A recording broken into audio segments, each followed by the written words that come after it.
Grimm's Fairy Tales, Hans in Luck. By Jacob Grimm and Wilhelm Grimm. Translated by Edgar Taylor and Marian Edwards. Some men are born to good luck. All they do or try to do comes right. All that falls to them is so much gain. All their geese are swans. All their cards are trumps. Toss them which way you will, they will always, like poor puss, alight upon their legs, and only move on so much the faster. The world may very likely not always think of them as they think of themselves, but what care they for the world? What can it know about the matter? One of these lucky beings was neighbor Hans. 7 long years he had worked hard for his master. At last he said, "Master, my time is up. I must go home and see my poor mother once more, so pray pay me my wages and let me go." And the master said, "You have been a faithful and good servant, Hans, so your pay shall be handsome." Then he gave him a lump of silver as big as his head.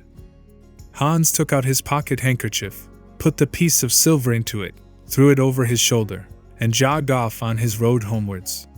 As he went lazily on, dragging one foot after another, a man came in sight, trotting gaily along on a capital horse. "Ah," said Hans aloud, "what a fine thing it is to ride on horseback! There he sits as easy and happy as if he was at home, in the chair by his fireside. He trips against no stones, saves shoe leather, and gets on he hardly knows how." Hans did not speak so softly, but the horseman heard it all, and said, "Well, friend, why do you go on foot then?" "Ah," said he, "I have this load to carry. To be sure it is silver, but it is so heavy that I can't hold up my head, and you must know it hurts my shoulder sadly." "What do you say of making an exchange?" said the horseman. "I will give you my horse, and you shall give me the silver, which will save you a great deal of trouble in carrying such a heavy load about with you." "With all my heart," said Hans, "but as you are so kind to me, I must tell you one thing, you will have a weary task to draw that silver about with you." However, the horseman got off, took the silver, helped Hans up, gave him the bridle into one hand and the whip into the other, and said, "When you want to go very fast, smack your lips loudly together, and cry, 'Jip!'" Hans was delighted as he sat on the horse, drew himself up, squared his elbows, turned out his toes, cracked his whip, and rode merrily off, 1 minute whistling a merry tune, and another singing, "No care and no sorrow. A fig for the morrow. We'll laugh and be merry. Sing nay down derry." After a time he thought he should like to go a little faster, so he smacked his lips and cried "Jip." Away went the horse full gallop, and before Hans knew what he was about, he was thrown off, and lay on his back by the roadside. His horse would have ran off, if a shepherd who was coming by, driving a cow, had not stopped it. Hans soon came to himself, and got upon his legs again, sadly vexed, and said to the shepherd, "This riding is no joke, when a man has the luck to get upon a beast like this that stumbles and flings him off as if it would break his neck. However, I'm off now once for all. I like your cow now a great deal better than this smart beast that played me this trick, and has spoiled my best coat, you see, in this puddle, which, by the by, smells not very like a nosegay. One can walk along at one's leisure behind that cow, keep good company, and have milk, butter, and cheese every day into the bargain. What would I give to have such a prize?" "Well," said the shepherd, "if you are so fond of her, I will change my cow for your horse. I like to do good to my neighbors, even though I lose by it myself." "Done," said Hans, merrily. "What a noble heart that good man has," thought he. Then the shepherd jumped upon the horse, wished Hans and the cow good morning, and away he rode. Hans brushed his coat, wiped his face and hands, rested a while, and then drove off his cow quietly, and thought his bargain a very lucky one. "If I have only a piece of bread, and I certainly shall always be able to get that, I can, whenever I like, eat my butter and cheese with it, and when I am thirsty I can milk my cow and drink the milk, and what can I wish for more?" When he came to an inn, he halted, ate up all his bread, and gave away his last penny for a glass of beer. When he had rested himself he set off again, driving his cow towards his mother's village. But the heat grew greater as soon as noon came on, till at last, as he found himself on a wide heath that would take him more than an hour to cross, He began to be so hot and parched that his tongue clave to the roof of his mouth. I can find a cure for this, thought he.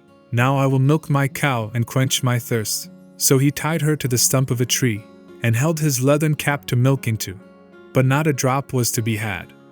Who would have thought that this cow, which was to bring him milk and butter and cheese, was all that time utterly dry? Hans had not thought of looking to that. While he was trying his luck in milking, and managing the matter very clumsily, the uneasy beast began to think him very troublesome, and at last gave him such a kick on the head as knocked him down, and there he lay a long while senseless. Luckily a butcher soon came by, driving a pig in a wheelbarrow. "What is the matter with you, my man?" said the butcher, as he helped him up. Hans told him what had happened, how he was dry, and wanted to milk his cow, but found the cow was dry too. Then the butcher gave him a flask of ale, saying, "There, drink and refresh yourself. Your cow will give you no milk.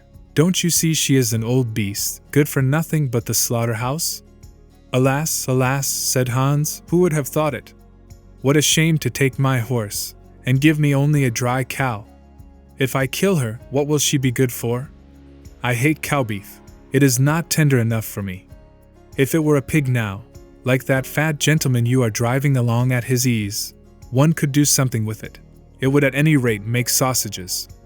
"Well," said the butcher, "I don't like to say no, when one is asked to do a kind, neighborly thing. To please you I will change, and give you my fine fat pig for the cow."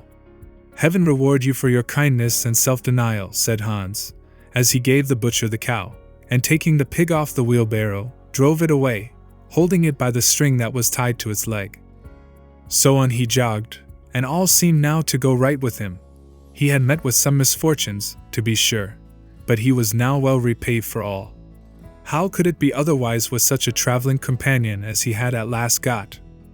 The next man he met was a countryman carrying a fine white goose. The countryman stopped to ask what was o'clock. This led to further chat, and Hans told him all his luck, how he had so many good bargains, and how all the world went gay and smiling with him. The countryman then began to tell his tale, and said he was going to take the goose to a christening. "Feel," said he, "how heavy it is, and yet it is only 8 weeks old. Whoever roasts and eats it will find plenty of fat upon it. It has lived so well." "You're right," said Hans, as he weighed it in his hand. "But if you talk of fat, my pig is no trifle." Meantime the countryman began to look grave, and shook his head. "Hark ye," said he, "my worthy friend, you seem a good sort of fellow, so I can't help doing you a kind turn. Your pig may get you into a scrape. In the village I just came from, the squire has had a pig stolen out of his sty. I was dreadfully afraid when I saw you that you had got the squire's pig. If you have, and they catch you, it will be a bad job for you. The least they will do will be to throw you into the horse pond. Can you swim?" Poor Hans was sadly frightened. "Good man," cried he, "pray get me out of this scrape. I know nothing of where the pig was either bred or born, but he may have been the squire's for aught I can tell. You know this country better than I do. Take my pig and give me the goose." "I ought to have something into the bargain," said the countryman. "Give a fat goose for a pig, indeed! 'Tis not everyone would do so much for you as that. However, I will not be hard upon you, as you are in trouble." Then he took the string in his hand, and drove off the pig by a side path, while Hans went on the way homewards free from care. "After all," thought he, "that chap is pretty well taken in. I don't care whose pig it is, but wherever it came from it has been a very good friend to me. I have much the best of the bargain. First there will be a capital roast, then the fat will find me in goose grease for 6 months, and then there are all the beautiful white feathers. I will put them into my pillow, and then I am sure I shall sleep soundly without rocking. How happy my mother will be! Talk of a pig, indeed! Give me a fine fat goose." As he came to the next village, he saw a scissor grinder with his wheel, working and singing, "O'er hill and o'er dale, so happy I roam. Work light and live well. All the world is my home. Then who so blithe, so merry as I?" Hans stood looking on for a while, and at last said, "You must be well off, Master Grinder. You seem so happy at your work. Yes, said the other, mine is a golden trade. A good grinder never puts his hand into his pocket without finding money in it. But where did you get that beautiful goose? I did not buy it. I gave a pig for it. And where did you get the pig? I gave a cow for it. And the cow? I gave a horse for it. And the horse?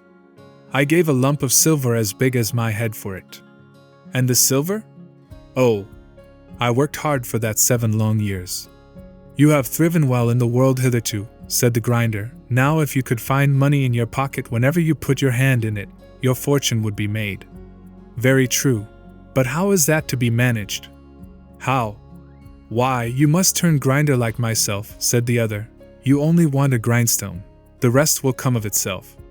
Here is one that is but little the worse for wear. I would not ask more than the value of your goose for it. Will you buy? How can you ask? Said Hans. I should be the happiest man in the world. If I could have money whenever I put my hand in my pocket, what could I want more? There's the goose. Now, said the grinder, as he gave him a common rough stone that lay by his side, this is a most capital stone. Do but work it well enough, and you can make an old nail cut with it. Hans took the stone, and went his way with a light heart. His eyes sparkled for joy, and he said to himself, surely I must have been born in a lucky hour. Everything I could want or wish for comes of itself. People are so kind. They seem really to think I do them a favor in letting them make me rich, and giving me good bargains. Meantime he began to be tired, and hungry too, for he had given away his last penny in his joy at getting the cow. At last he could go no farther, for the stone tired him sadly, and he dragged himself to the side of a river, that he might take a drink of water, and rest a while. So he laid the stone carefully by his side on the bank. But, as he stooped down to drink, he forgot it, pushed it a little, and down it rolled, plump into the stream. For a while he watched it sinking in the deep clear water, then sprang up and danced for joy, and again fell upon his knees and thanked heaven, with tears in his eyes, for its kindness in taking away his only plague, the ugly heavy stone. How happy am I, cried he. Nobody was ever so lucky as I. Then up he got with a light heart, free from all his troubles, and walked on till he reached his mother's house, and told her how very easy the road to good luck was.